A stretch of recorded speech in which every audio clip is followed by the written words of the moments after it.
لله رب العالمين والصلاة والسلام على أشرف الخلائق أجمعين ورسول النبي الأمي العربي لقد شهد المدني الذي اتباعه سيدنا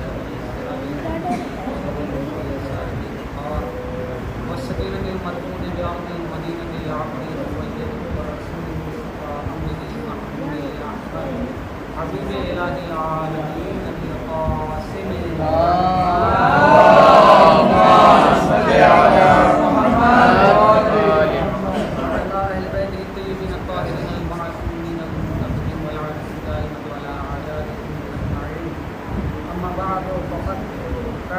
قال الإمام علي بن صلى الله عليه وسلم العدل أفضل السياستين. اللهم صل على محمد.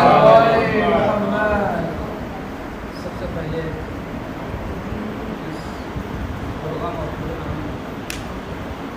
مناسبت کی تعریف و تشریح نظر مولانا اس کا پیش رکھتا ہوں. چونکہ کافی زیادہ ہو چکی ہے اور تقریباً سبھی لوگ تھکے ہوئے بھی رہتے ہیں. اس سے پہلے میں نے مجلس مختصر پڑھی تھی لیکن آج کی مجلس اختصار کے ساتھ پڑھی جا رہی ہے. صلاۃ پڑھ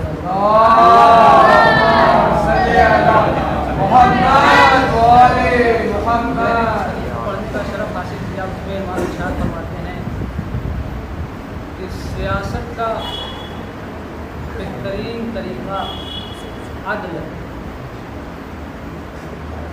سیاست کا بہترین طریقہ عدل ہے.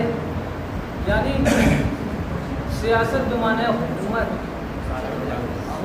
کرنے کا بہترین طریقہ عدل ہے. اور عدل ایک ایسی شے ہے کہ یہ صرف حاکم پر نہیں ہے بلکہ عوام جو اوپر بھی لاگو ہوتی ہے. یعنی اگر بادشاہ عوام پر ظلم کرے تو عوام کے اوپر لازم ہے کہ بادشاہ کا بائیکاٹ کرے. اور اسی طریقے سے اگر عوام مخالفت کرے تو بادشاہ کے اوپر واجب ہے کہ ان پر سختی کرے. اب آئیے دور امامت میں چلیے. 8ویں امام کے سامنے مامون ایک شخص کو چوری کی سزا دے رہا تھا. کہا کہ اسے سزا دینی ہے اور عدل کے ساتھ قرآن کریم اور شریعت اسلامیہ کے مطابق سزا دینی ہے. لیکن علم کا ہونا اور ہوتا ہے اور اس علم کی باریکی اس علم کی گہرائی کو جاننا اور ہوتا ہے. اب ظاہری آیت کو پڑھنے کے بعد اس نے کہا کہ چور کے ہاتھ کاٹے جائیں. قرآن میں آیت موجود ہے وَالسَّارِقُ وَالسَّارِقَةُ فَاقْطَعُوا أَيْدِيَهُمَا. چور ہو چاہے چورنی ہو ان کے ہاتھ کاٹ دیے جائیں. لیکن میں بالکل مختصر کے ساتھ پڑھوں گا. چور ہو چاہے چورنی ہو اس کے ہاتھ کاٹ دیے جائیں. اس نے کہا اب مسئلہ یہ پیش آیا کہ اس کے ہاتھ کہاں سے کاٹے جائیں. اس کے ہاتھ کہاں سے کاٹے جائیں. اب کوئی کہہ رہا ہے کہ ہتھیلی سے کاٹ دیا جائے, کوئی کہہ رہا ہے کوہنی سے کاٹ دیا جائے, کوئی کہہ رہا ہے کانٹھے سے کاٹ دیا جائے. اب جو درباری علماء ہوتے ہیں وہ پیسوں کے معیار پہ چلتے ہیں.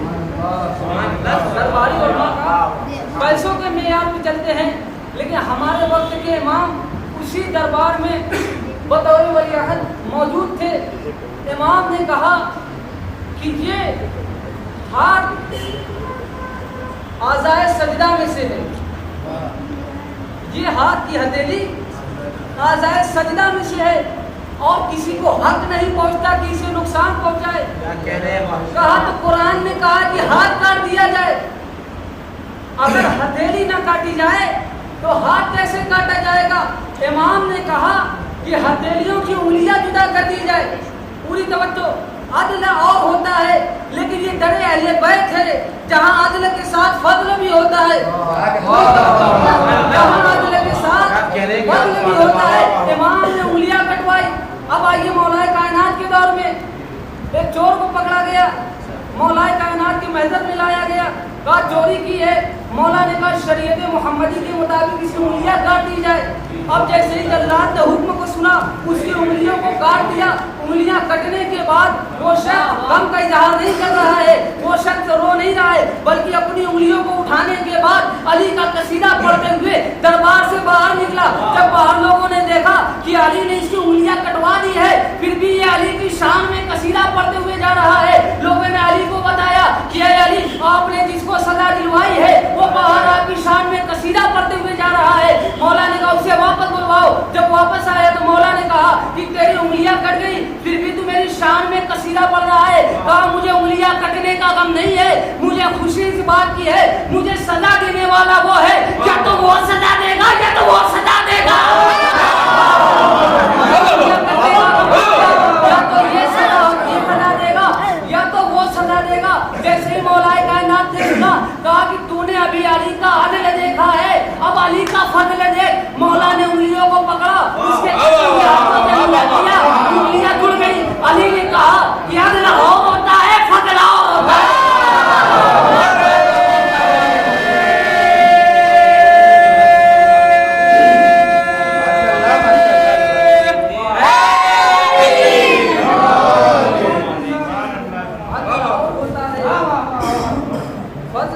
ہوتا ہے.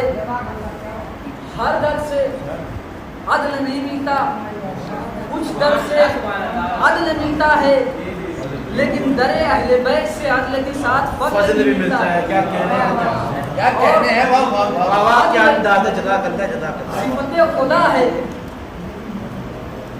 اگر فضل خداوند عالم ہمارے ساتھ فضل نہ کرے تو خدا کی قسم ہمارے اعمال ایسے نہیں ہے کہ ہم جنت میں چلے جائیں.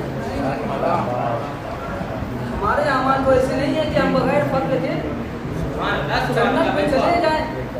اور خداوند عالم قرآن مجید میں کہتا ہے اعدلوا هو اقرب للتقوى, عدل کرو, وہ تقوی کے قریب ہے.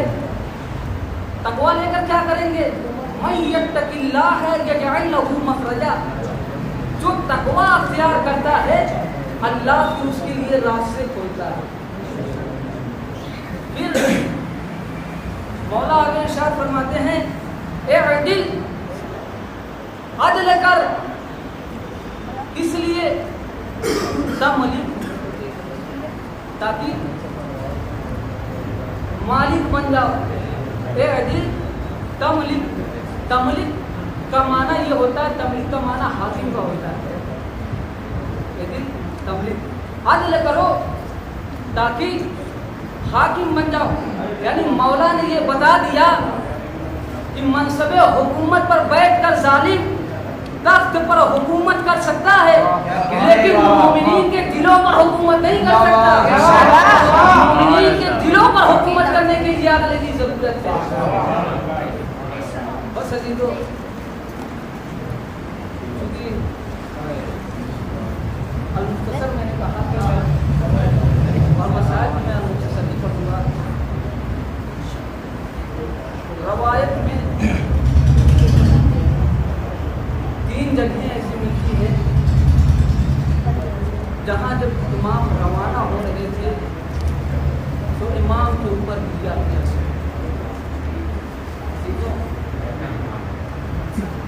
پہلا مقام وہ ہے جب کربلا کے لیے مدینے سے میرے مظلوم امام کا قافلہ روانہ ہوا. دوسرا, جب امام حسین علیہ السلام کربلا کے میدان میں جا رہے تھے تو بیویاں حلقہ بنا کر ہجا کر رہی تھی. لیکن عزیزو, جب میرا 8واں امام مدینے سے نکلا ہے تو لوگوں سے کہہ رہا ہے کہ لوگوں پر ہجا کرو, کیونکہ اب میں تمہارے درمیان میں آنے والا ہوں. عزیزو, میرا مظلوم امام اتنا مظلوم ہے, کتنا غریب ہے, جس کا لقب غریب الغربا. وہ امام کو وہ یہودی کے طور پر دربار میں بلایا گیا اور امام کو شہر آلود انگور دیا گیا. تو امام نے کھانے سے انکار کر دیا.